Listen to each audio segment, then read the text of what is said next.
13h14 dans 7 jours BFM, on en vient à notre grande enquête consacrée au chômage partiel.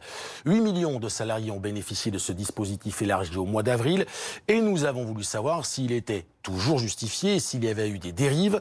Après avoir interrogé 2600 élus du personnel et représentants syndicaux, le cabinet Technologia évoque 50% de pratiques abusives. Conséquence, les équipes de 7 jours BFM ont recueilli des témoignages exclusifs de salariés. Ils racontent avoir continué à travailler en toute illégalité et aux frais de l'État. Enquête signée Benoît Sarrade, Eva Lopez avec Étienne Grelet, Mélanie Bontemps et Alexandre Funel.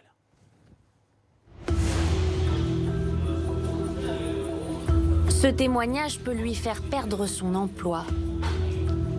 Pour la protéger, nous avons donc reconstitué l'interview qu'elle nous a donnée dans les locaux de la chaîne.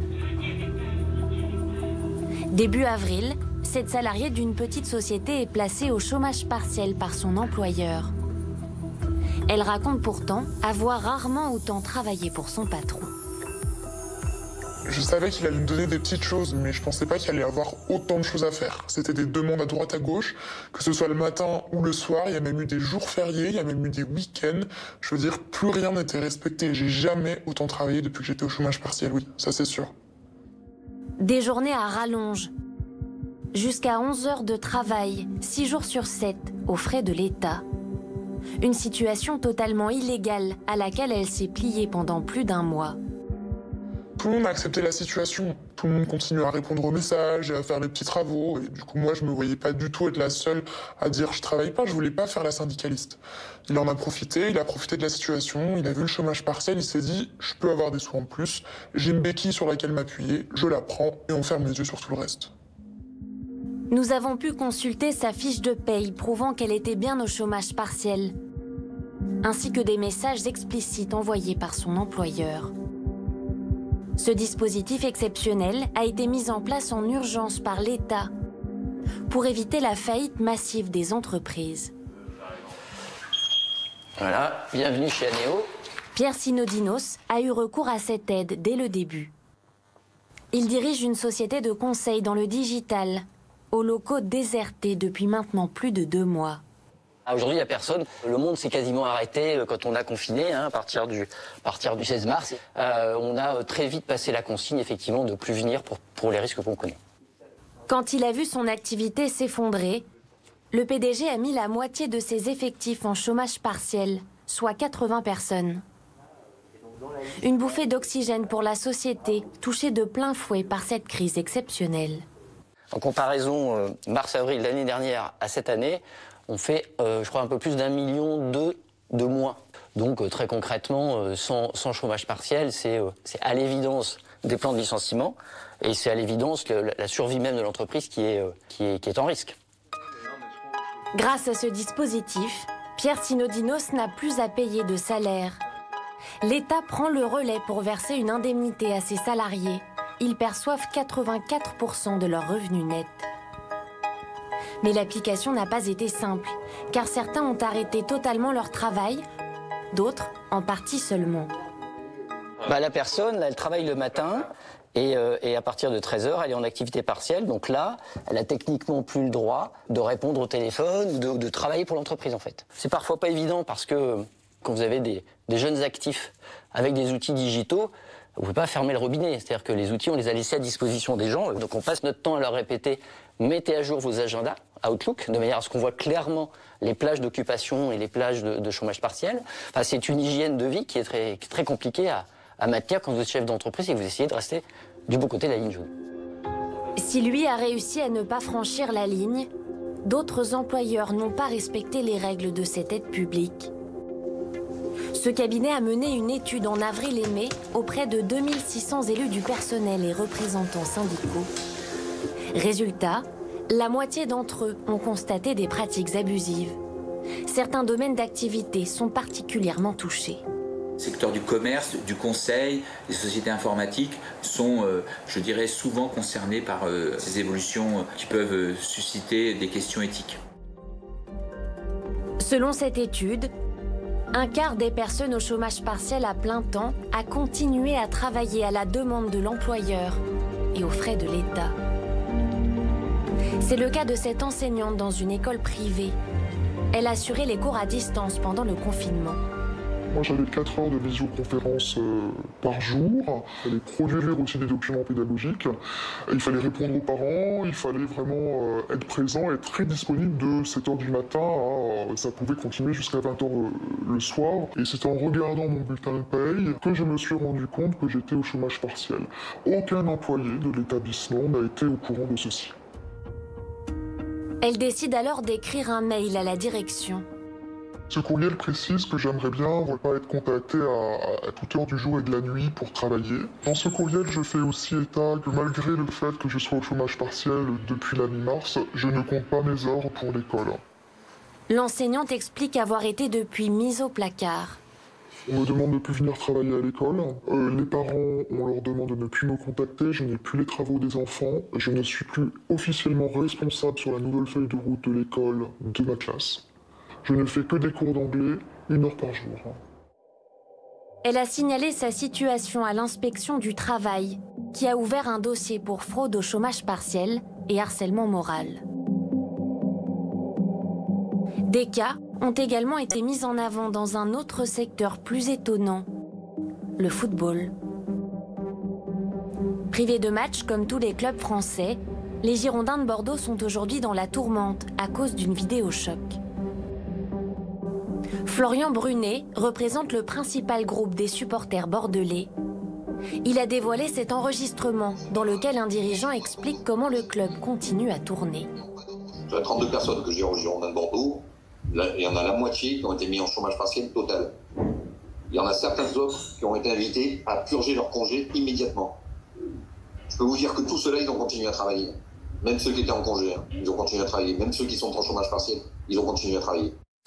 C'est légal, ça? Je crois pas. Enfin, moi, je suis chef d'entreprise, ça ne me viendrait pas l'idée. C'est du détournement d'argent public, c'est totalement illégal. Comment les Girondins de Bordeaux, qui est une institution, pourraient soutenir quelqu'un qui se vante de faire, au nom des Girondins de Bordeaux, des pratiques illégales? La direction n'a pas souhaité répondre à nos questions, mais elle nous a transmis une vidéo. Le responsable mis en cause y dément toute fraude au chômage partiel. Dans les faits, dès le début de la crise et dans le strict respect des dispositions administratives, nos salariés ont commencé par solder leurs congés, puis, en fonction des besoins du club, ont été placés en chômage partiel, total ou partiel. Aucun des 32 collaborateurs que je gère n'a travaillé pendant cette période de chômage partiel ou n'a reçu d'instruction de son supérieur hiérarchique. En réalité, ce que je voulais exprimer, c'était rendre hommage à la mobilisation et à l'engagement de nos collaborateurs qui, pendant qu'ils travaillaient, n'ont eu de cesse de chercher à être utiles à leur club. Combien d'employeurs ont profité de la situation? Quel est le montant de la fraude? Difficile d'avoir des chiffres précis. Mais les grands groupes ne sont pas épargnés. Ce délégué du personnel travaille pour une entreprise de 80 000 personnes qui a eu recours au chômage partiel. Très vite, des salariés qui ne devaient travailler qu'à 40 ou 60% lui ont signalé des abus. On est plusieurs représentants à avoir des remontées de salariés qui disent on nous demande de travailler à 100%. On leur dit ça a été verrouillé avec les RH, donc il n'y a pas de problème pour que tu puisses travailler. Selon lui, certains cadres auraient même essayé de passer cette pratique sous silence. C'est ce que laisse penser ce mail qu'il s'est procuré. Un directeur qui écrit à sa ligne managériale, alerte, a priori un représentant du personnel aurait reçu un mail écrit sur le fait de baisser à 500%. Les élus semblent furieux, je vous répète, aucun mail ne doit circuler. Le groupe a finalement mis les choses au clair en demandant le respect des règles.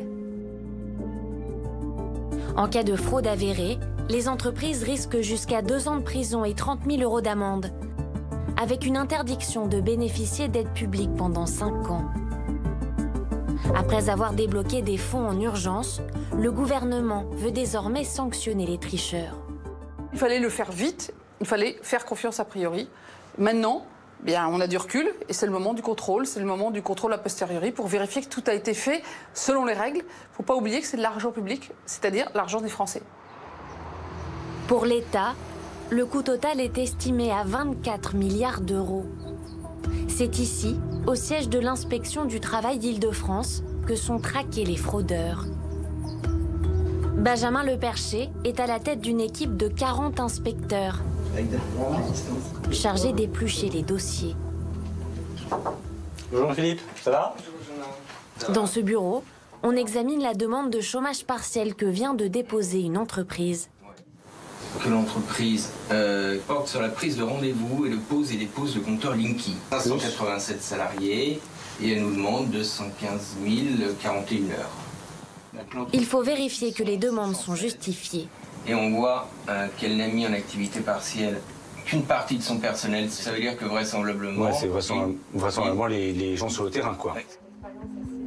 Pour ces enquêtes, le directeur adjoint Benjamin Lepercher se base aussi sur les signalements que reçoivent ses services. On en reçoit un certain nombre. Là, on en a quelques centaines en stock.